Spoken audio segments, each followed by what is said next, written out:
সে যত বড় প্রভাবশালী হোক না কেন তার শিকড় আমরা উপড়ে ফেলবো এখান থেকে। সিভিয়ার লেভেলে ক্রাইম হওয়ার পরে শিক্ষার্থীদেরকে রাস্তায় দাঁড়াইতে হয়। ইন্টেনশনালি তারা ইগনোর করছে এটা। বিশ্ববিদ্যালয় প্রশাসন চাইলেই পারতো, তদন্ত কমিটি হবে না কি হবে পরে, আগে বরখাস্তকরণ এবং সামগ্রিক একটা অ্যাকশনে যাওয়া এই প্রমাণ গ্রহণ সাপেক্ষে। প্রমাণ যেহেতু প্রমাণিত হয় সাথে সাথে অ্যাকশনে যাওয়াটা ইউনিভার্সিটি প্রশাসনের দায়িত্ব ছিল। আমরা সন্দেহ করছি সেই ফ্যাকাল্টি, সেই ডিপার্টমেন্ট কিংবা সেই অনুষদের অন্যান্য টিচারকে এই কোরআনে জড়িত কিনা, নয়তো এই ব্যবস্থা কেন হবে। অথচ সেখানকার টিচাররাই এগিয়ে এসে সেই সাপোর্টটা আমাদের দেওয়া দরকার ছিল।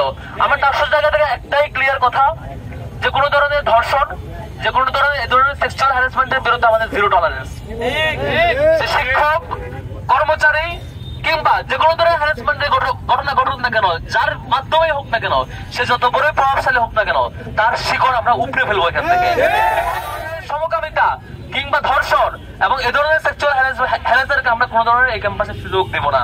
তার সর্বোচ্চ যে পানিশমেন্ট হওয়া উচিত, সেটি না হলে এই গরিবসের পিছনে যারা জড়িত থাকবেন, সে শিক্ষক কিংবা কর্মকর্তা, তার বিরুদ্ধে আমরা যথেষ্ট অ্যাকশনে যাবো ইনশাআল্লাহ। আজকে যারা এখানে শিক্ষার্থীরা এখানে জড়িত, এখানে অংশগ্রহণ করেছেন, উপস্থিত হয়েছেন, এটা আমাদের জন্য লজ্জা যে এরকম একটা সিভিয়ার লেভেলে ক্রাইম হওয়ার পরে শিক্ষার্থীদেরকে রাস্তায় দাঁড়াইতে হয়। শিক্ষার্থীরা গতকালকে বিসির আমাদের বিপির নেতৃত্বে বিসির কাছে স্মারকলিপি দিয়েছে এবং অভিযোগ করেছেন।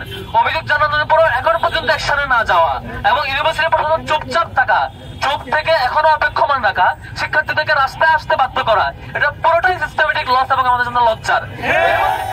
দুঃখ প্রকাশ করা উচিত তার এই গরিবসী এবং অ্যাকশনে না গিয়ে এই গরিবসী করার কারণে আমাদের যে উল্টো এই যে অভিযোগকারী শিক্ষার্থীরা যারা অভিযোগ করেছে সাহস করে, তারা যে স্টিল ট্রমাটাইজ, তারা যে এখনো প্রত্যাশা পায় নাই যে পানিশমেন্ট পাবে কিনা, এই ট্রমাটাইজ হওয়ার এই পিছনে ইউনিভার্সিটি প্রশাসন দায়ী। তাদেরকে শিক্ষার্থীদের সরি বলা উচিত, ইউনিভার্সিটি প্রশাসনের ক্ষমা চাওয়া উচিত এবং বিশ্ববিদ্যালয় প্রশাসনের এখনই পর্যাপ্ত ম্যানেজমেন্ট থাকা উচিত। যখন এই ধরনের কোন শিক্ষার্থী কোন ধরনের হ্যারাসমেন্টের অভিযোগ তুলবে এবং প্রমাণ দেবে, সেটা যাতে যথাযথ পানিশমেন্ট ইমিডিয়েটলি হয়।